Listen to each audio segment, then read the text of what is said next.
Welcome, my applied economics students. Welcome, come on in. Um, this is what we're going to be doing on a weekly basis. So I want to apologize first of all because I'm a little late with posting this video. But every week, what I want to do is I want to provide some sort of lecture or a lecturette. We can call it that. It's not going to be a full blown 1 hour lecture or anything pertaining to that. But however, a small lecturette covering some of the terms and definitions. Just wanted to take those sunglasses off there. It's nighttime. I'm in my broadcast control room while I'm actually doing this video. But I kind of want to go over chapters 1, 2, and 3. Just kind of briefly summarize some terms and some definitions and some key things that you can actually take along with you as you progress throughout the week and as you complete week 1. Like I said, my apologies because I wanted to have this actually posted by Sunday going into the first week. So the expectation will be that next week, chapters 4, 5, and 6, I want to be able to have that posted by the weekend so that Monday, when you begin to engage in the discussion post, you'll be able to look at this video. You can look at the PowerPoints. Then you can go into the discussion boards and you can make your initial responses to the discussion questions. So a few terms that I just kind of want to touch basis on as we kind of go into chapters 1, 2, and 3. The first term would be scarcity. Now, scarcity is pertaining to products and goods. With this pandemic of the coronavirus that we've been experiencing a scarcity of products when it comes to toilet tissue. That was the first phase. Disinfectant spray, disinfectant wipes, and bleach. Sanitary products, that are used to clean households and places of business and things pertaining to that. So, choosing among alternatives, for example, all right, example of scarcity would be if a person or an individual could not find disinfectant spray, they would probably use disinfectant cleaner instead. All right. Something that you can spray on a surface or clean a table or a countertop or whatever it may be. All right. So there was a scarcity of products, and it still is really a scarcity. When you think about it, you go into the grocery stores right now, or you go into a Walmart or Target, and you still cannot find disinfectant spray or disinfectant wipes. So that's a prime example of what a scarcity of good is. All right. There's such a demand on the product itself that you're not able to find it by just going to a drugstore such as Walgreens or going to your local Walmart or going to your Metro Market or Target or whatever it may be. So I kind of want to add on to this. A scarce good, give you some terms here, and free good, 2 terms to remember. So the scarce good is a good for which the choice of one alternative requires that another one be given up. All right. So in so many words, okay, substituting or making a choice on which product is more important than the other. All right. That would be an example of scarce good.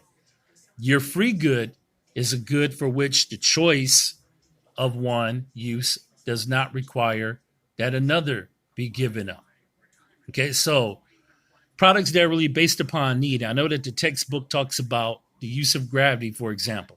Because you use it, it does not prevent your neighbor from using gravity. Same goes for automobile gasoline. I want to put that in.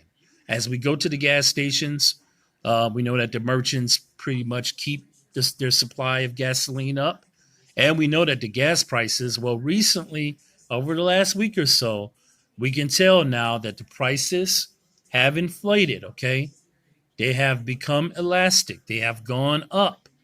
All right. The more that we begin to hopefully come out of this pandemic, okay, we're going to see products such as gasoline, things pertaining to that factor, they're going to begin to increase per the gallon. But gasoline also is another example of a free good. Electricity is another example. And natural gas that we use to heat our homes, that's another example as well. But I think pretty much you all get the understanding of what a free good and also a scarce good is. So when we look at the initial investment of something, all right, this is another term that I want to touch bases on: opportunity cost. So the opportunity cost would be the value of the best alternative foregone in making a choice. For example, okay, if we make a choice to invest in something, a product that we need, okay, that requires daily usage, well, guess what's the opportunity cost in there? For example, okay, if we happen to buy bread, I'm going to keep it very simple. Bread for our families, bread for our household. We have to look at the opportunity cost. Okay. So the decision of purchasing that bread, okay, would be, of course, that our family has food to eat. All right. Or they have bread within the household for nutrition.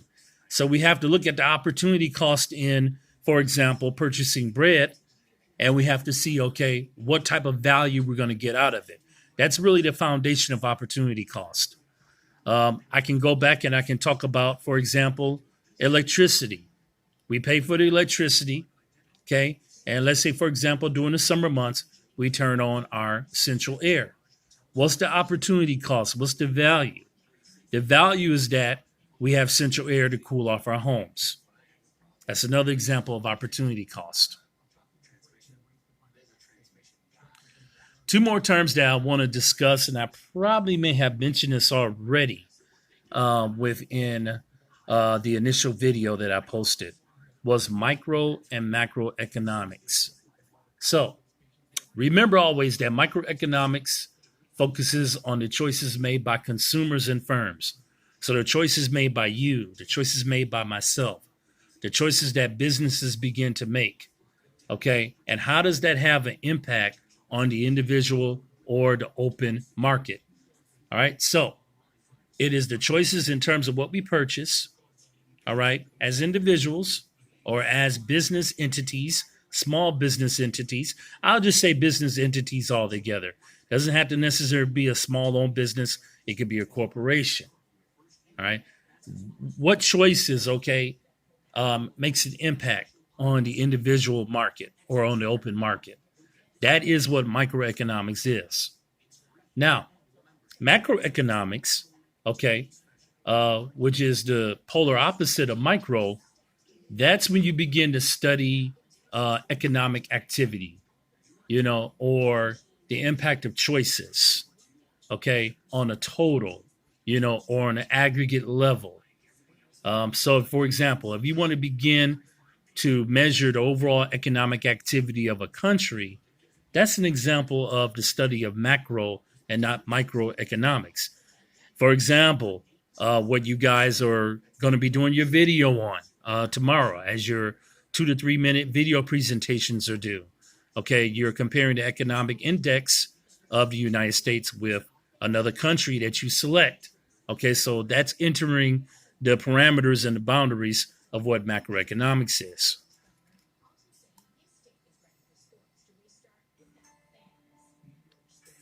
Moving on here.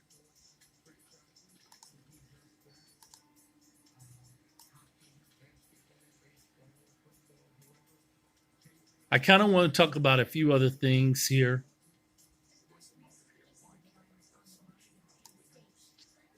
Let's talk about the factors of production. That would be the next term. And what I just covered, those previous terms are based out of chapter 1. Now I'm going into chapter 2. So, the factors of production, we know that products are produced. Okay, it's by quantity, it's by volume. There's a certain level of output pertaining to various products.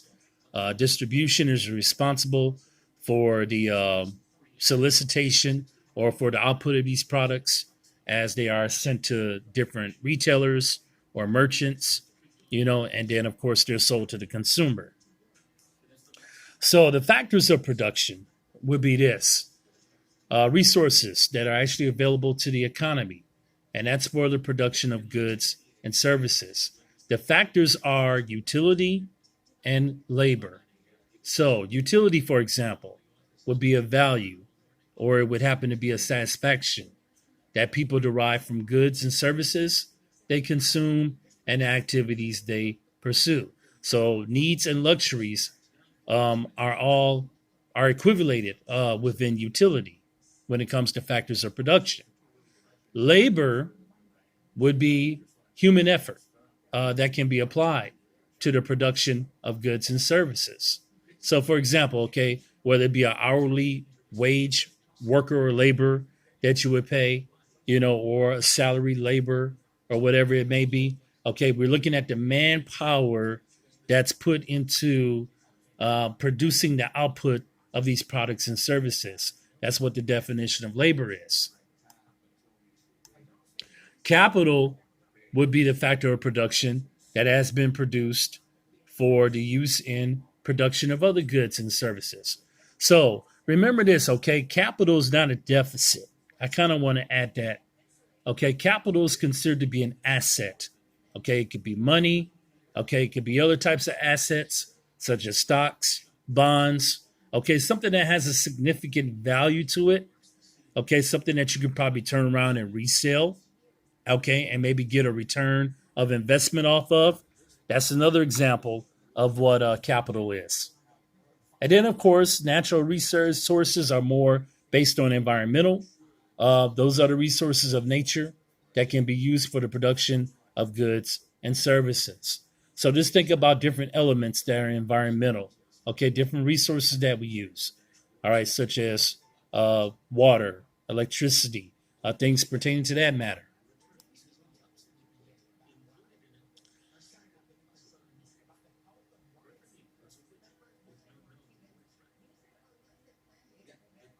Moving on here,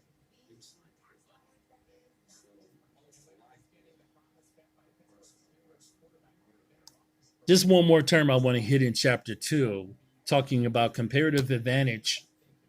When you produce a good or a service, okay, and it is in a situation that it occurs if the opportunity cost of producing that good or service is lower for that economy than any other, we're talking about the production cost, then that means that you have a comparative advantage. Okay, that means, all right, that you're working on the basis of a surplus. Again, okay, if the labor cost is coming in a lot lower, all right, then of course what you would probably, for example, in terms of whatever the cost or the payment may be, on behalf of the consumer, there's a surplus there, and it's not a deficit working. In so many words, okay, the laborer or the manufacturer is not working with overhead, okay, or something that will put them in the red. All right, but they have a comparative advantage where they're seeing themselves in the green instead of the red. So that means again that they have a surplus.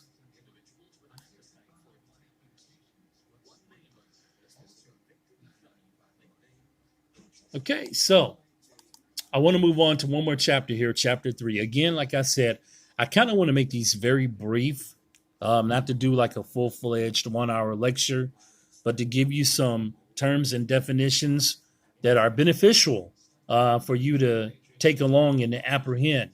And it's going to help you, okay, in your discussion. It's going to help you in your video expressions with your presentations. And there's even something here as you begin to write the different sections of your final paper that's scaffolded. You can take some of this and you can actually apply it to that as well. So this one briefly, okay? Supply and demand. Okay, I think we know pretty much what that is. Okay, of course, when there's a high demand for a product, okay, sales are up on that product, there's going to be, okay, more of a supply given. If there's lesser demand, then guess what? There's going to be lesser of a supply. Another thing that you will notice is that, okay, when there's little demand for a product, retailers will probably tend to mark up the price on that product. However, though, if there's a great demand on it, you'll probably see a price lower because now the retailer or the merchant, okay, is not having an overstock of inventory within that product. All right, but now they have a product that's selling on a random basis, And of course, they're not keeping a regular inventory because they find themselves running out of stock, which of course will cause them to put in more of a request for quantity demanded from the distributor to be sent for the product to be sent to them, whatever it may be.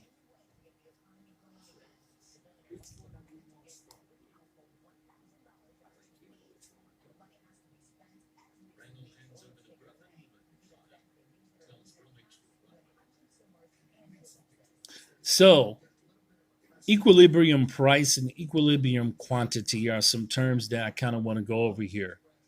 The equilibrium price would be the price at which the quantity demanded, and that equals the quantity that's actually supplied. Where the equilibrium quantity, that's the quantity demanded and supplied at the actual equilibrium price. And then, of course, I talked about the surplus already. That's the amount by which the quantity supply exceeds the quantity demanded. And then you experience a shortage when the amount by which the quantity demanded exceeds the quantity supplied at the current price. So I think that most of us understand the supply and demand factors, okay, and what triggers supply and demand, and what's centered around it, and how do we define it. Okay, like I said, I wanted to keep this as a lecturette. This is what I'm going to be doing on a weekly basis, for the sake of not having a video where you have to sit through for an hour. I want everybody to be able to focus more on the discussion post, completing the quiz during your video presentation, as well as coming up, okay, with a country that you want to do your comparison with the United States for your final paper and presentation that's going to be due in the final week. Just a reminder, everybody, okay, as I'm looking into Moodle, I'm noticing that some students did not answer the discussion post. And I said that those have to be done by Monday. Please accelerate your calls if you have not given a reply to the discussion post to the questions to get that done today. Make sure that I just want to make sure that we're staying on course regarding the assignments. Now, I noticed that some individuals already took the quiz. That's great. The video discussion and post, I expect for that to be done by tomorrow, being Wednesday. And then, of course, over the weekend, by Saturday, I'm looking for that final paper. Or not the first section of the final paper. I don't want to confuse anyone. I'm expecting for that to be turned in as well. If you have any questions, you all, feel free to reach out to me by email. You can actually call me as well, too. The best thing to do if you do actually contact me via phone is to send a text message with your name so that I know exactly who you are. Say, hey, Javier, you don't have to call me Professor Black or Mr. Black. This is so-and-so from your applied economics class at Wisconsin Lutheran College, because I also teach at another college as well. I teach at Bryant and Stratton, and I teach a variety of business courses over there. But I tend not to give my phone number out over there. But however, though, my phone number is disclosed to students over at Wisconsin Lutheran. Again, if you have any questions or any concerns, do not hesitate to reach me and contact me. What I normally do is I normally respond to emails in less than 24 hours. I was a little bit delayed Sunday going into Monday, but I did reply back to the emails that were actually sent out. So that will do it for now, everybody. Okay, blessings to you on the remainder of your week. Good luck in week 1 of this course. And I will be talking to you very soon. Okay, blessings again. Talk to you later.